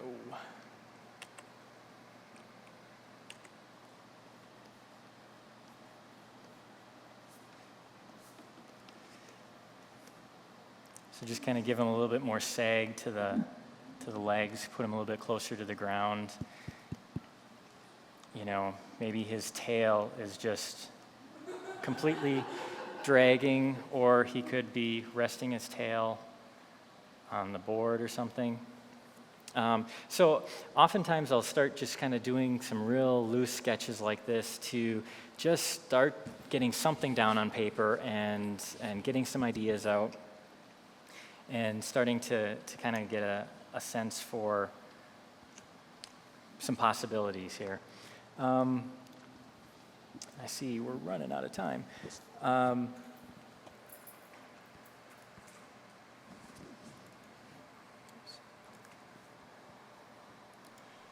So to kind of go back to the more you know about the character, the easier it is going to be to design a character.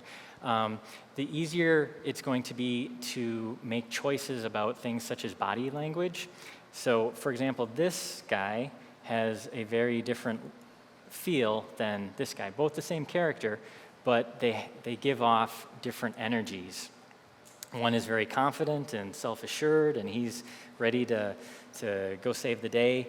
And the other one looks like he's maybe just got defeated by the bad guy or outsmarted or something, or he realizes that his favorite cape is in the laundry or something, and he's wearing his second favorite cape or something. But so the posing that you choose for a character can tell so much about what is going on in that character's mind at the moment. And a good character will have a range of expression, both facial expression and body language, because all of us here, we're not always happy walking down the street. Sometimes we are exhausted and we walk a little hunched over. Sometimes we're having a bad day. We have a range of emotions, and that's what makes us interesting and alive and relatable to each other. And so the best characters that are realized in TV and film and video games, books, are very three-dimensional in terms of the range of emotions and the depth to their personality. And so the more you can bring that sort of thing to your characters, the more alive they're going to be, the more people, I think, will connect with them and hopefully be engaged with them and find them interesting and want to find out more about this story. Same thing with facial expressions. And you've probably seen these. Most any of these art of animation books will have some expression studies. And it's a great activity as well for you guys to do. Sit in front of a mirror or have a friend sit across from you, take turns drawing each other. Just say, all right, give me your best angry pose, and sketch that. Give me your best sad pose. And that can be really, really beneficial. And the more you know about a character will help make decisions about things like costume and props as well. For this guy, he was an unused character for the Penguins of Madagascar film. He was going to be this kind of very wealthy, crazed guy who had a special connection with the animals of the sea and had kind of named himself King of the Sea. And so he used sea creatures to actually kind of adorn his robes, and he's got an upside down crab as his crown, and a piece of coral and a sea urchin as his staff. So the more you know about who this character is, the more you can just say, oh yeah, this feels right. This we can choose. The character would stand like this. The character would act like this. The character would have this expression on its face. I want to. The character might have. The character might wear. To get back to the serval.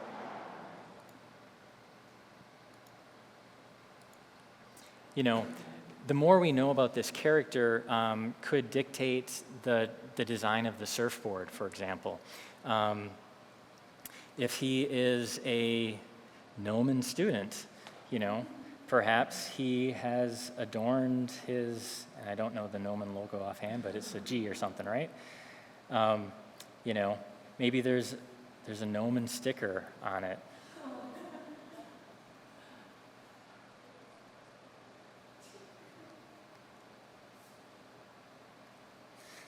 And then maybe he has customized it.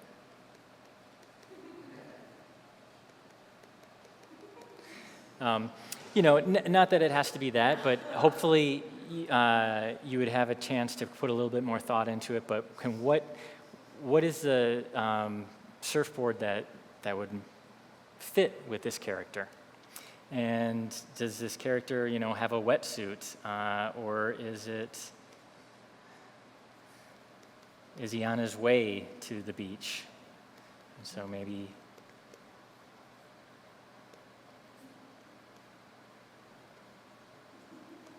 kind of a Hawaiian print shirt or something. And so, you know, sometimes I will do things really, really loose like this for starters, but often I'll work typically a little bit slower and be a little bit more refined with some of the things. And then, so this is not playing with the shapes too much. This is fairly close to just kind of an anthropomorphized version of some of these shapes. But what's fun then is that you can then kind of get into really, depending how much you want to stylize the character,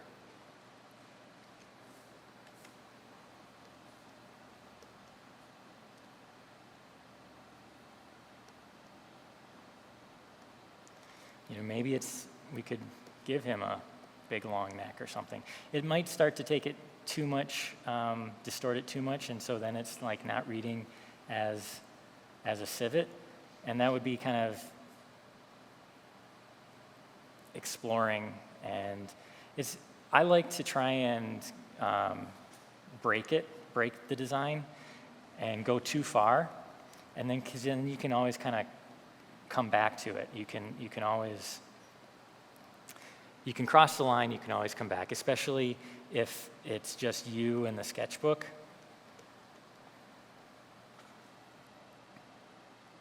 But that is a way to avoid being too conservative.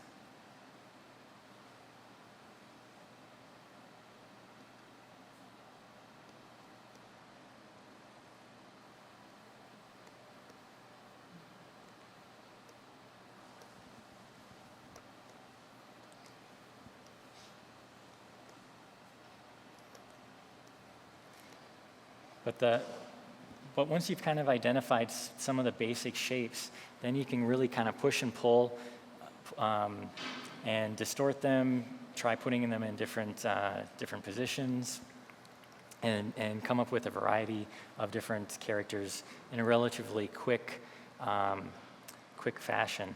And you know, sometimes I'll do just little thumbnails. Maybe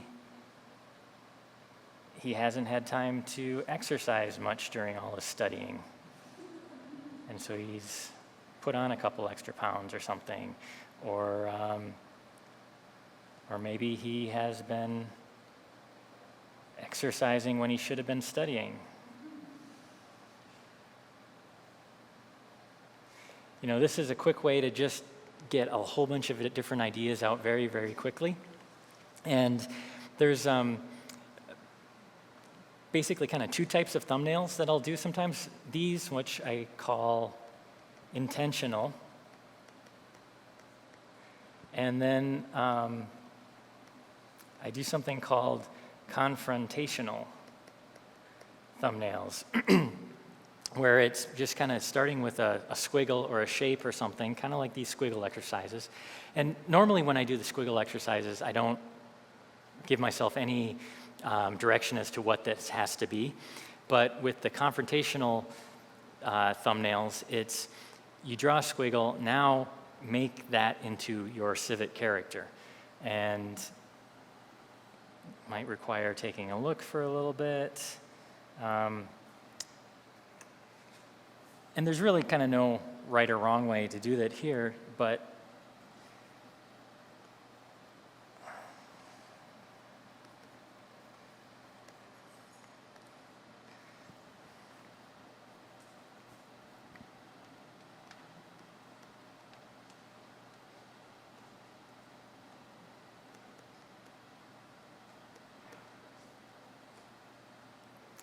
and I'll kind of check back with the reference a little bit.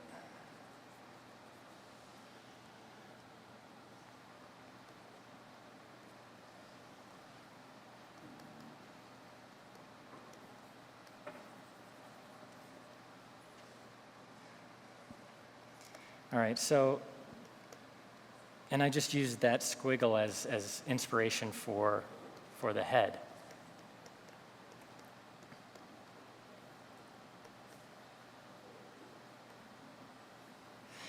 And, you know, that's just a quick one pass at it. And, you know, there's a lot of things that I am not really liking about that. But what I do like about it is that it gave me this idea for kind of a very extended snout and exaggerated snout, getting down to a very thin tip, and then having a kind of a very bulbous nose at the end. That gives them a kind of a unique, goofy look.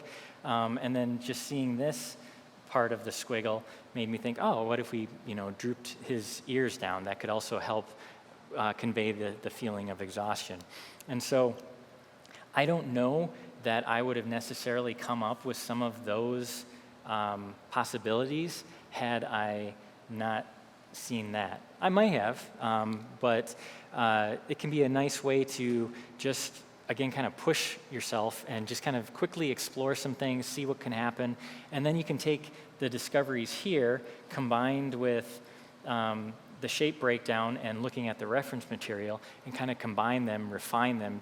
Maybe you take this and you tone it down a little bit, you bring it back a little bit more into the Civet realm, and then that can help hopefully come up with a kind of an interesting, unique character. I think we're almost out of time. Are there any other questions at this point? I didn't get a chance Any to... questions? Oh, sorry. No, go ahead. Do we have any questions for Chris? No? I'll I'll wrap this up here.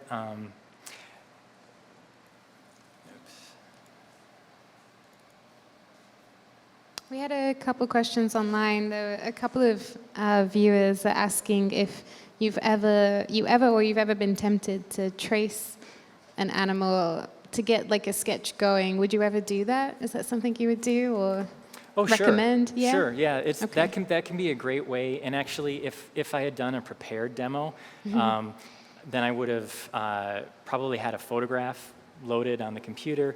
I don't think I have any photos of animals with me, but basically, yeah, you can take a photo, and whether you do it with a sheet of tracing paper from a book, or if you do it in Photoshop or something on another layer, you can take that animal and that photograph, and it can be great to break down those shapes, and you can just kind of see, all right, we've got And we also were asked if you know any good books on color theory that you would recommend.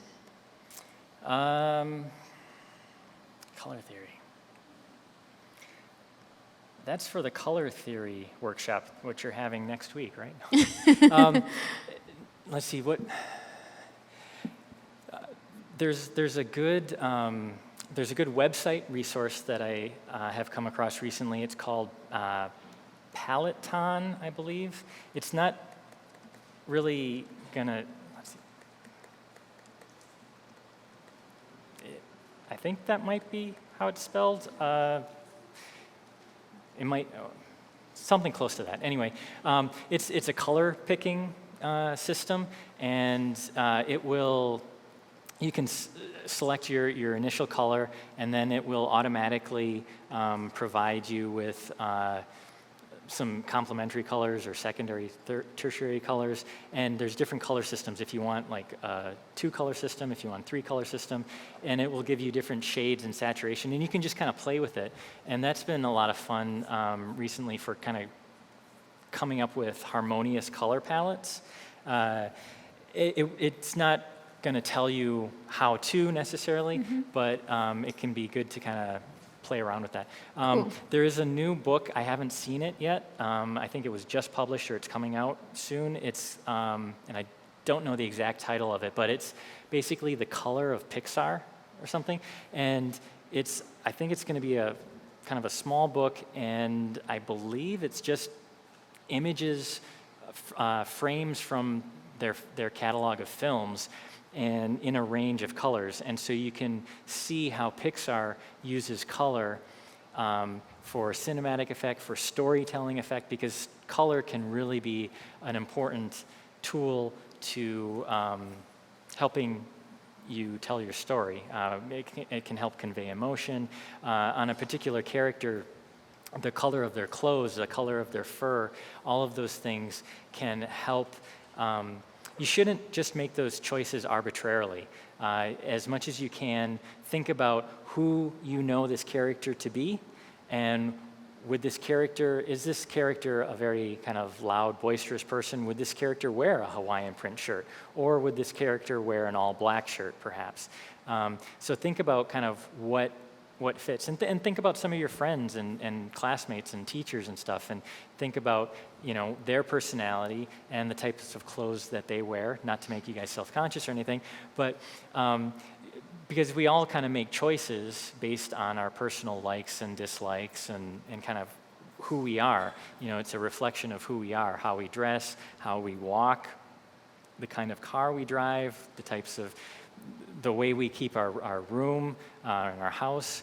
So all of those things can help. But so I'm very curious to see this Pixar book, because Pixar uses color exceptionally well. And I think the more you can just kind of see examples of how they've used color as a storytelling tool will help your own projects. Cool. I just Googled Paleton. It's PALETTON.com. If anyone is curious. So you're really close. All right. Did we have any other questions here on the stage? Oh, we do. Okay. I just have to get out.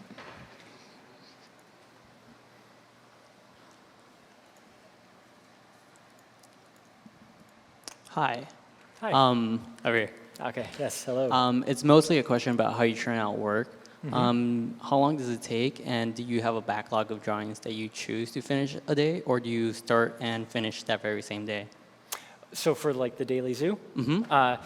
The time that I spend on each drawing varies quite a bit, depending on how much time and energy I have on any given day. Lately, it's been less time spent, just because I've been very busy on some projects professionally, as well as keeping up with doing like book shows and comic conventions and stuff for the Daily Zoo, and then trying to work on putting more books out, and then also being the parent of a 4-year-old is challenging. So, but I try to, and typically I end up doing it at the end of the day before I go to bed. which is not ideal either because I'm often, exhausted and ready to go to bed. But I will at least start the drawing and get kind of the idea down and get the rough sketch down. And then so when I go to publish some of them in a daily zoo collection, for example, excuse me, I will oftentimes go back, and if I hadn't had a chance to finish it on that day, I'll go back and finish it to a level that I feel good about. And some of them finished means a little splash of color, or finished means it's just a little bit darker penciling or something. It doesn't necessarily mean it's a finished rendered illustration. So yeah, and so sometimes they can be hours. Sometimes it can be just a few minutes. It really kind of depends on where I'm at during the day. And if I've been working on, I started this whole thing as a thing to make sure that I was doing something to kind of feed my soul and do something that I've always loved to do on a daily basis, making sure that I had time to do that, to build that into my schedule. And then as I got further removed from being treated for cancer and the recovery happened, and I got back into doing more work for freelance clients, I was getting some of that creative fix outside of the home, outside of the Daily Zoo project. So for instance, these days, there's some days where I'm drawing all day for a client, and that, not always, but most often, it is very creatively fulfilling. And so when it comes time to the Daily Zoo, that thirst that has already kind of been quenched a little bit, but I also have realized that creating for myself is very different than creating for a client. They're fulfilling, they're both fulfilling, but fulfilling in different ways, or they can be fulfilling in different ways. And so one of the things that I recommend to everybody, especially artists, especially if you're working, if you want to go into a commercial field where you're working for somebody else, make sure that you make time to do your own creative pursuits as well. It doesn't have to be on a daily basis, because I know that may be unrealistic, but don't let too many days or weeks go by before you have a chance to just kind of sketch in your sketchbook for fun. Or, again, it doesn't have to be drawing. If you enjoy playing the piano, make sure you just give yourself that gift of being creative and playing with your own imagination on a semi-regular basis, because that will help kind of keep your creative batteries recharged, and it will help you bring more energy to the job and creating for other people, because after a while it can become stifling. And when I was working in the movie industry for only like a year and a half, and then it started to be not as fun as it was, and drawing wasn't as fun. I was drawing aliens, and it's like, this should be more fun. Why isn't it? And it was very scary, because this was the first time in my life, really, that drawing wasn't as much fun as it had been in the past. And I thought, oh my God, I've been, planning to do my whole career with this drawing thing, and what if I don't get the same satisfaction out of it? It's going to be a long journey. But I was able to just go to a coffee shop after work one night a week, and partly to avoid rush hour traffic. And I just sat down with my sketchbook and I said, draw whatever you want. It can't be for freelance work. It can't be for the day job. It just has to be for yourself.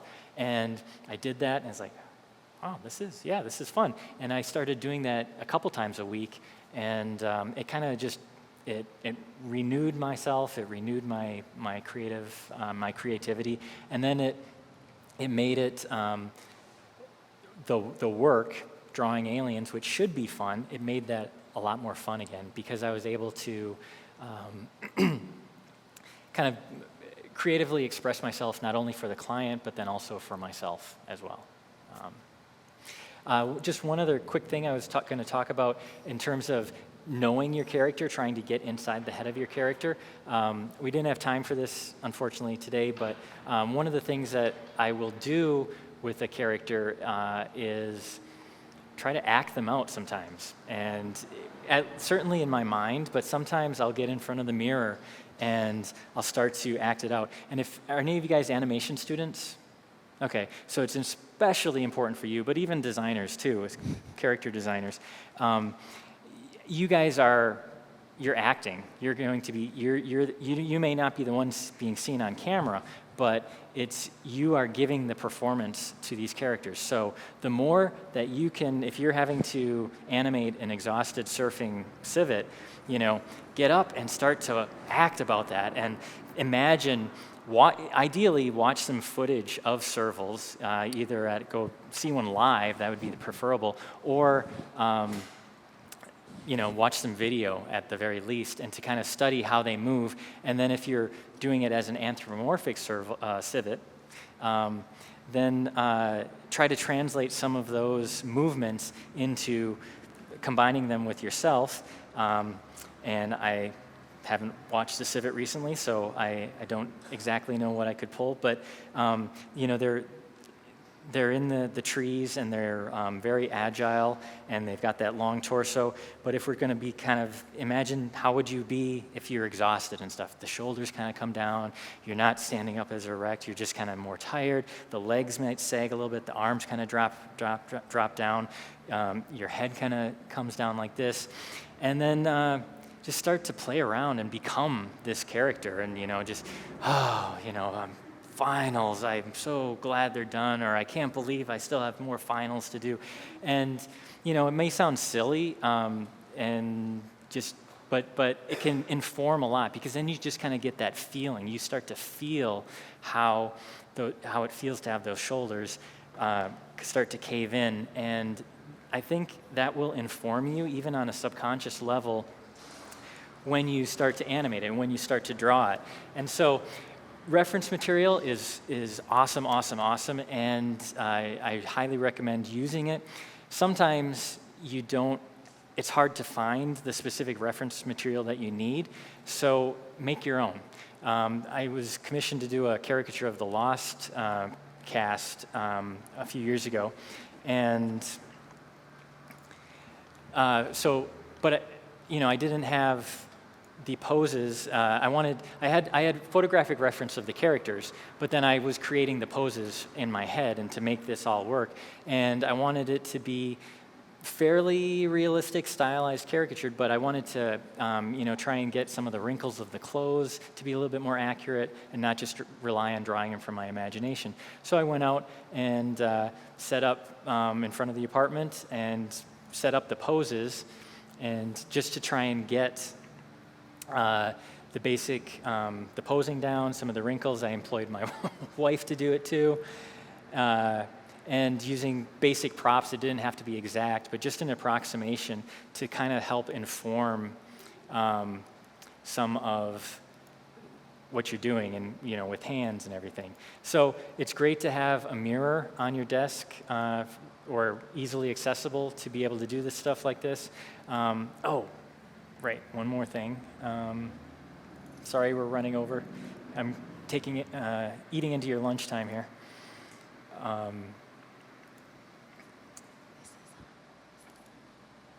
Right, so another thing that I've recently discovered that can be very helpful there's some very nice animal models out there that can be very helpful if you're doing like a cat character or an ape character.